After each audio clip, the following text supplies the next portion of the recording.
السلام عليكم ورحمة الله وبركاته. ازيكم يا اولى ثانوي؟ عاملين ايه؟ يا رب تكونوا بألف خير. معاكم دكتورة مها منصور، والنهارده ان شاء الله هنحل مع بعض تقييمات الاسبوع العاشر في مادة الانتجريتد ساينس فيرست تيرم 2025 2026. يلا بينا نشوف الأسئلة بتاعتنا عبارة عن ايه. طيب number one, which of the following express the final stability result from interaction of living organism with non-living environment component for the continuity of life. هنا بقول لي اصلا لما بيحصل interaction ما بين الليفنج اورجانيزم والنون ليفنج اورجانيزم بيؤدي لاستابيليتي، يعني استقرار ديناميكي. وده تعريف يا ولاد مين؟ تعريف الايكولوجيكال بالانس اللي هو التوازن البيئي. يبقى هتبقى نمبر ايه؟ ايكولوجيكال بالانس. طيب نمبر 2. The figure shows the life cycle of salmon.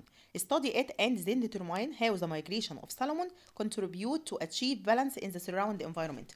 هنا بقول لي دورة حياة السلمون، وانا عارفه ان السلمون بيهاجر من الفريش ووتر للسولت ووتر عشان يقضي معظم حياته هناك في السولت ووتر، ويرجع عشان عمليه الريبرودكشن تاني للفريش ووتر. تمام. طيب ايه اللي احنا استفدناه من اللي هي السلمون مايجريشن، من هجرة السلمون يا ولاد؟ اولا السلمون ده يعتبر سمول فيش، اسماك صغيرة، صح؟ تمام. فبالنسبة للاسماك الكبيرة يعتبر ايه؟ سورس اوف انرجي، مصدر من مصادر الطاقة. هل نمبر ايه consumes the largest amount of phytoplankton؟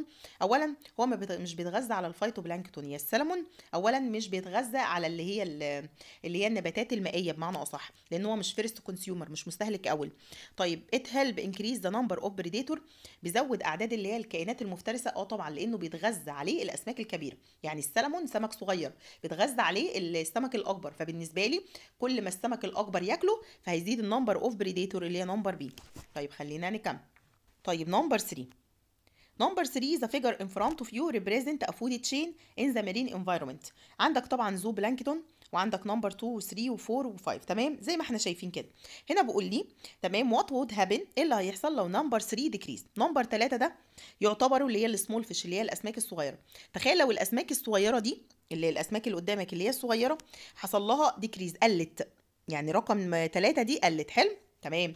قال لي لما رقم 3 هتقل، تمام، الطبيعي ان رقم 2 هتزيد لان مش هتلاقي حد ياكلها، ورقم 4 تمام كده هتقل لان مش هتلاقي حاجه تاكلها.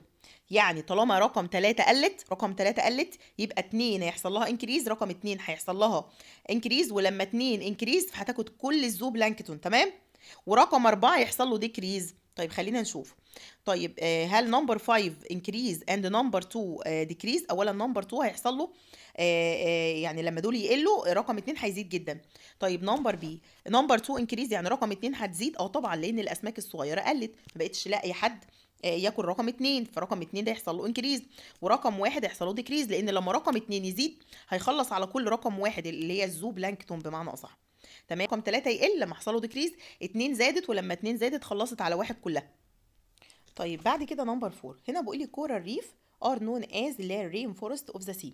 بيسموا دايما اللي هو الكورال ريف اللي هي الشعاب المرجانيه، اللي هي الغابات المطيره في البحر، الغابات المطيره في البحر.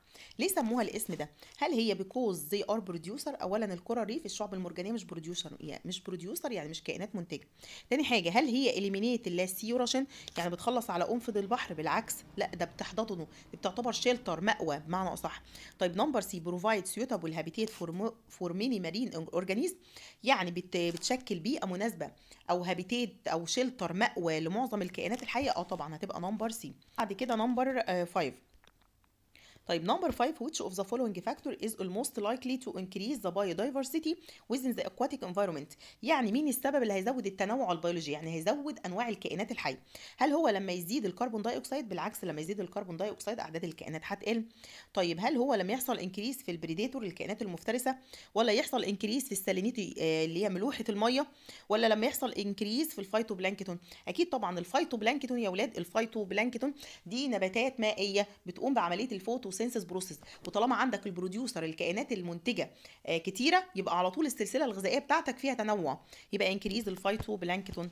طيب نمبر 6 which of the following activity doesn't lead to disturb of the aquatic ecological balance؟ هنا بقول لي which of the following activity doesn't lead to disruption of the aquatic ecological balance، يعني مين في الاكتيفيتي دي تمام. doesn't lead to disruption of the aquatic، يعني مش هتأثر على التوازن البيئي المائي. نمبر A discharging chemical factory waste into the water، لا دي هتأثر لما نرمي مخلفاتنا الكيميائية بتاعة المصانع في المية هتأثر. طيب نمبر B destroying الناتشورال هابيتات، تدمير الموطن الأصلي هتأثر. طب هل لما تعمل ريسايكلينج إعادة تدوير وتقلل الويست اللي موجودة في المية يبقى أنت كده ضريت بالبيئة؟ لا بالعكس، دي الحاجة الوحيدة اللي هتساعد في الايكولوجيكال بالانس اللي هو التوازن البيئي. طيب خلينا نشوف نمبر 7. هنا بقول لي some study have shown that climate change increase imbalance in aquatic ecosystem أو aquatic system threatening the balance among aquatic organisms to preserve the aquatic ecosystem ability for ecological balance which of the following can be adopted. هنا بقول لي إن التغيرات المناخية بدأت يحصل إيه؟ تعمل خلل في النظام البيئي المائي. طيب أنت بقى من دورك إيه الحاجات اللي ممكن تعملها عشان تحسن أو تساعد في الاستابيليتي، استقرار الايكولوجيكال بالانس؟ طيب نمبر ايه protecting and expanding biodiversity areas such as coral reef، يعني ان انت تحمي وتوسع اللي هو التنوع البيولوجي خصوصا في اماكن يعني لكائنات زي الكورال ريف الشعب المرجانيه. اكيد طبعا لان انت عارف ان الكورال ريف اللي هي الشعب المرجانيه تعتبر يا ولاد شيلتر، يعني مأوى لمعظم الكائنات الحيه. تمام. بيقول لي what is the most accurate explanation for the disruption of ecological balance in a lake over the long term after decrease in green algae. طيب هنا بقول لك ايه التفسير العلمي الصحيح نتيجة حدوث خلل في النظام البيئي بعد فترة طويلة من نقص في الجرين الجي اللي هي الطحالب الخضراء. طيب انت يعني انت عندك كان في مكان كان فيه طحالب خضراء وعددها قل مرة واحدة فحصل خلل في النظام البيئي، انت كده ضربت السلسلة الغذائية الفود تشين كلها، لان انت كده البروديوسر الكائنات المنتجة قلت، يعني اللي هي بداية السلسلة بتاعتي قلت اللي هي الجرين الجي. فالطبيعي ايه السبب يعني الرئيسي؟ هل ديكريز في النيوترانت ريشيو يعني نسب المواد الغذائيه؟ لا طبعا. هل الكونسامبشن اوف ذا ماجوريتي اوف ديسولفد اوكسجين جاز؟ اه طبعا، لان احنا لما بيحصل ديكريز في اللي هو الجرين الجي هم بيعملوا فوتوسينثيس بروسيس، عمليه بناء ضوئي، فبينطلق عنها الاكسجين صح، فلما عددهم قلت الفوتوسينثيس فبالتالي قلل ايه الاكسجين الزائد في قلب الميه. تمام تمام. طيب a marine area in one of lakes faces a challenge of high pollution rate where agriculture sewage water rich in nitrogen and phosphorus is discharged into this lake, disrupting nutrient balance and negatively affect the balance among organisms in this aquatic system. Which of the following represents the best solution that reflect the positive role of human in decreasing this pollution؟ بقول لك انت عندك يعني منطقه بحريه تم القاء فيها او بقى عندها نسبه عاليه جدا من البوليوشن للتلوث بالنيتروجين والفوسفورس، وانت عارف ان زياده النيتروجين والفوسفورس بتعمل ازدهار غير طبيعي او ابنورمال جروث، نمو غير طبيعي للجرين الجي اللي هي الطحالب بمعنى اصح. فلما الطحالب بتزدهر بشكل غير طبيعي بتاثر طبعا على الاكواتيك ايكو سيستم وبتعمل امبالانس خلل في النظام البيئي. طيب ايه بقى يعني انت مثلا لازم أن يكون ليك دور ايجابي، ايه الحاجه اللي انت ممكن تعملها تمام عشان تمنع البوليوشن ده التلوث دي؟ هل artificially pumping oxygen into the water regularly to combat the oxygen deficiency result from the imbalance؟ يعني انت هتضخ اكسجين صناعي في الميه؟ اكيد لا طبعا. طيب manually removing surface algae periodically to reduce biomass، يعني كل فتره كده تشيل الطحالب اللي على وش الميه؟ لا طبعا مش هتقدر، يعني مش هتقدر تتغلب على كده. ولا reduce الاكسس نيوترونت before they reach the aquatic system addressing the problem at the source، ان انت تقلل كميه الملقيات او المواد الغذائيه، يعني حضرتك ما لا تفرط في استخدام اللي هي الاسمده والمبيدات خصوصا اللي هي املاح النترات والفوسفور، لان زيادتهم بيعمل ازدهار غير طبيعي للطحالب. فحضرتك قبل ما ترميهم في الميه اعمل لهم ايه؟ ريديوسنج، قلل الكميه اللي انت بترميها. هتبقى نمبر 7. قول لي the role of predatory fish in maintaining ecological balance in aquatic ecosystem. ايه دور يا ولاد البريداتوري فيش اللي هي الكائنات المفترسه؟ اولا الكائنات المفترسه بتتغذى على الاسماك الصغيره اللي هي سمول فيش، تمام، فبتقلل عددها. هتبقى نمبر ايه؟ ان هي بتعمل ريديوسنج للنمبر اوف سمول فيش، بتقلل عدد الاسماك الصغيره. تمام تمام. طيب بقول لي بعد كده when nutrient level in aquatic ecosystem are excessive، لما يزيد يا ولاد مستوى اللي هو العناصر الغذائيه في ايكو سيستم هيعمل ايه؟ هل هو ديكريز البلانت جروث ريت، هيقلل معدل البلانت نمو النباتات؟ لا طبعا. هل انكريز البايودايفرسيتي، هيزود التنوع اللي هو البيولوجي؟ ولا ابنورمال الجي بلوم، هيحصل ازدهار غير طبيعي للطحالب زي مثلا زياده النيتروجين والفوسفورس، هيحصل اللي هو ايه ابنورمال تمام الجي بلوم، ازدهار غير طبيعي. فالطحالب لما تزيد قوي هتغطي سطح الميه وتمنع وصول اللايت اللي هو ضوء الشمس، تمام، فبالتالي هتقل كميه الايه الاكسجين، ولما الطحالب دي يا ولاد بيحصل لها ديس بتموت، بتبقى محتاجه يا ولاد كميه كبيره جدا من البكتيريا اللي بتستهلك مقدار كبير جدا من الاكسجين، تمام، عشان تعمل ايه؟ عشان تعمل لها ديكومبوزنج، تحلل اجسامها. فمشكله اللي هي الالجي بلوم اللي هي ازدهار الغير طبيعي للطحالب دي مشكله كبيره جدا. طيب نمبر 12. which of the following is an example of the impact of overfishing. يعني الصيد الجائر تمام ممكن يأثر على الايكولوجيكال بالانس، على التوازن البيئي ولا لا؟ تمام. قال لك يعني هيعمل ايه الاوفر فيشنج؟ هل improved water quality، هيحسن كفاءة المية؟ لا طبعا. ولا يعمل decline، يعني هيقلل في النمبر اوف البريديتوري فيش؟ اكيد طبعا، اكيد طبعا هقلل النمبر اوف البريديتوري فيش، يعني هقلل عدد الكائنات المفترسة. لان حضرتك انت جيت شلت السمك الصغير كله تمام، فالبريديتوري فيش اللي هي الاسماك المفترسه هتيجي تدور على الاكل مش هتلاقي، فاعدادها هتقل فيحصل فيها ديكلاين. طيب خلينا نكمل. طيب بعد كده بيقول لي what is the main cause of biodiversity loss in aquatic ecosystem. يعني ايه السبب الاساسي في نقص التنوع البيولوجي، يعني نقص انواع الكائنات الحيه؟ هل هو السستينابل فيشنج، يعني اللي هو الاستدامه؟ بالعكس، ده السستينابيلتي، الاستدامه دي حاجه بتحافظ على الناتشورال ريسورسز، الموارد الطبيعيه. ولا الهابيتات ديستراكشن، يعني تدمير الموطن الاصلي؟ اكيد طبعا، انت لما بتدمر الموطن الاصلي لاي كائن حي فبالتالي بتقلل من اعداد انواع الكائنات الحيه، يعني بتعمل ديكريس في البايودايفرسيتي. طيب نمبر 14 the role of human in maintaining ecological balance.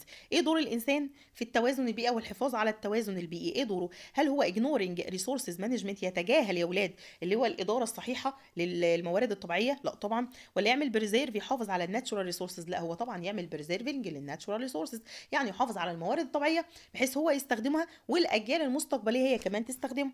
طيب نمبر 15 what is the primary strategy for protecting aquatic ecosystem. يعني ايه التقنيه اللي انت ممكن تستخدمها اول حاجه عشان تعمل بروتكت، حمايه للاكواتيك ايكو سيستم، النظام المائي؟ هل ignoring climate change، اتجاهل التغيرات المناخيه؟ ولا اعمل developing، اطور comprehensive protection بليه؟ اعمل خطط يا اولاد انقاذ بمعنى اصح او حمايه زي المحميات الطبيعيه والحاجات دي كلها. انت كانسان ده دورك الطبيعي ان انت تحمل ايه الانفايرمنت وتعمل اماكن لحمايه الكائنات المهدده بالانقراض. طيب بعد كده نمبر 16 which of the following is not rule that human can play to help maintain ecological balance. يعني بيقول لي مين في دول ما يعتبرش رول، دور للانسان عشان يحافظ على الايكولوجيكال بالانس، يعني حاجه الانسان مش بيعملها بمعنى اصح. طيب نمبر ايه preserving natural resources، الانسان بيعمل preserving، بيحافظ على الناتشورال resources اللي هي الموارد البيئيه. طيب limiting environmental awareness program، طبعا نقص الوعي لدى الناس، دي ما تعتبرش طريقه نحافظ بيها على اللي هي الايه اللي هي الايكولوجيكال بالانس. يعني طبيعي ان انت تعمل وعي ما بين الناس، تنشر معلومات ما بين الناس، تعمل حملات توعي الناس ازاي يحافظوا على البالانس، التوازن البيئي، ازاي يتجنبوا مثلا الاوفر فيشنج. تمام، هتبقى نمبر بي. نمبر 17 sustainable development contribute to maintain ecological balance point. بقول لك التنميه المستدامه، مصطلح الاستدامه يا ولاد ان انت تستخدم الحاجه وتحافظ عليها بحيث اللي يجي بعدك يقدر يستخدمها. تمام، يعني تحافظ على الميه، تحافظ على الهواء، بحيث الاجيال المستقبليه ما تجيش تلاقي الميه الملوثه ونسبه الميه قليله وفي مشاكل. ده اللي هو السستينابيلتي، مصطلح الاستدامه. تمام، فازاي بقى السستينابل ديفلوبمنت اللي هو التنميه المستدامه بتحافظ على الايكولوجيكال بالانس، التوازن البيئي؟ هل بانكريزنج البوليوشن، بيزود التلوث؟ لا بالعكس. هل هي ريسبونسابيلي ميتنج كارنت نيد، هل هي يا ولاد تلبيه احتياجات الاجيال المستقبليه؟ طبعا، يعني انت تستخدم الحاجه من غير ما تضر بحاجه الاجيال المستقبليه. تمام كده، دي اللي هو مصطلح السستينابيلتي او مصطلح التين. which of the following human activity positively contribute to maintain ecological balance. يعني واحده من ضمن انشطه الانسان اللي هتساهم يا ولاد او هتبقى تاثيرها ايجابي في الحفاظ على التوازن البيئي، يعني حاجه كويسه الهيومن بيعملها يعني. هل الاوفر فيشنج، الصيد الجائر؟ لا طبعا. ولا يوزنج كلين اند سستينابل تكنولوجي؟ طيب ساعه ما تشوف كلمه سستينابل اللي هو مصطلح الاستدامه اعرف ان انت كده بتحافظ على التوازن البيئي، لان زي ما احنا قلنا السستينابيلتي ان انا بحافظ على الناتشورال ريسورسز، الموارد الطبيعيه، دون الاضرار بحاجه الاجيال المستقبليه. تمام تمام. طيب بعد كده نمبر 19 what is the most effective way to raise awareness about ecological balance. يعني ايه اكتر طريقه فعالك عشان تزود الوعي عند الناس باهميه الايكولوجيكال بالانس اللي هو التوازن البيئي؟ هل reducing educational program، تقلل البرامج التعليميه؟ بالعكس ده نزودها. ولا conducting environmental awareness campaign in school through media، يعني ان انت تعمل حملات في المدارس وكمان من خلال الفيسبوك والحاجات دي توعي الناس باهميه اللي هو الايه ايكولوجيكال بالانس، التوازن البيئي. دي افضل حاجه او افضل وسيله ممكن دلوقتي تاثر في الناس، لان انتوا عارفين ان السوشيال ميديا والحاجات دي بقت مهمه جدا في التاثير في حياه الناس. نمبر 20 which of the following is not a negative impact of human activity on aquatic ecosystem. مين في دول ما يعتبرش negative impact، تاثير سلبي تمام. هل البوليوشن فروم بيستيسايد اند هيفي ميتال؟ لا، التلوث طبعا بالمعادن التقيله واللي هي المبيدات الحشريه يعتبر نيجاتيف امباكت، تاثير سلبي. هل السستينابل ديفلوبمنت بروجرام، احنا قلنا بقى ساعه ما تشوف كلمه سستينابيلتي دي حاجه كويسه هتحافظ على الايكولوجيكال ايكو سيستم، يبقى هي نمبر بي. لا دي ملهاش نيجاتيف امباكت يا جماعه، ده بوزيتيف امباكت. السستينابيلتي لها بوزيتيف. طيب نمبر 21، how can human contribute effectively to preserve natural resources؟ ازاي الانسان يشارك تمام كده في الحفاظ على الناتشورال ريسورسز، الموارد البيئيه؟ هل بروموت بوليوشن يعني يعزز التلوث، ولا يوزنج ريسورسز سستينابيلتي اند افويد اوفر اكسبلويشن؟ تمام. يبقى زي ما احنا قلنا طبعا عشان يبقى ليك تاثير مهم جدا لازم تعزز مصطلح السستينابيلتي، مصطلح الاستدامه. تمام كده يا ولام؟ تمام، اللي هي نمبر بي. طيب نمبر 22، how does energy flow in an ecosystem او في الفود ويب؟ ازاي بيحصل انتقال الطاقه يا ولاد في الفود ويب؟ تمام. انا عارفه دايما ان الانرجي بتنتقل من البروديوسر للكونسيومر، من الكائنات اللي هي المنتجه للكائنات المستهلكه. وطبعا البروديوسر زي البلانت النباتات، ولو انا موجوده في الميه زي الجرين الجي والفايتوبلانكتون. يبقى هتبقى نمبر ايه، الطاقه بتنتقل من البروديوسر للكونسيومر. تمام. بروديوسر زي الالجي، كونسيومر زي الهيربيفورس اللي هم اكلات العشب، او البريديتوري فيش اللي هي الاسماك المفترسه. طيب نمبر 23، one of the major consequences of not protecting aquatic ecosystem، واحدة من أهم العواقب نتيجة عدم حماية البيئة المائية. إيه اللي هيحصل لو ما حميناش الأكواتيك ايكو سيستم؟ هل improve ecological balance، هنعزز التوازن البيئي؟ بالعكس ده أنت ما حمتهاش. ولا loss of biodiversity، هنفقد التنوع البيولوجي، صح، هيحصل فقدان في التنوع البيولوجي. نمبر 24، what is the main purpose of maintaining ecological balance in aquatic ecosystem؟ يعني إيه الهدف الأساسي إن إحنا بنحافظ على التوازن البيئي؟ هل to increase the pollution of all organisms، هنزود نسبة التلوث؟ أكيد لا طبعا. ولا to ensure the continuous flow of energy through the food web، عشان نتأكد ودايما نبقى متأكدين من انتقال الطاقة أو استمرارية انتقال الطاقة from one living organism to another living organism. لأن لما عدد معين من كائن حي بيزيد أو بيقل بيحصل يا ولاد disruption، خلل في النظام البيئي. طيب بعد كده نمبر 25، which of the following human activity can lead to ecological imbalance in the aquatic ecosystem؟ مين في دول يعني كنشاط إنساني ممكن تعمل يا ولاد imbalance يعني خلل في النظام البيئي؟ هل البوليوشن التلوث، ولا الاوفر فيشنج الصيد الجائر، ولا الهابيتيت ديستراكشن تدمير الموطن الاصلي؟ كلهم اصلا بيعملوا امبالانس، خلل في النظام البيئي. طيب نمبر 26، which of the following is not a strategy human can use to maintain ecological balance in aquatic ecosystem؟ يعني مين في دول ما تعتبرش يا ولاد استراتيجيه الانسان بيعملها عشان يحافظ عن الانسان بيعمل ديفلوبمنت للسستينابيلتي وليس الانسستينابيلتي؟ تمام، لانه بعزز مصطلح الاستدامه.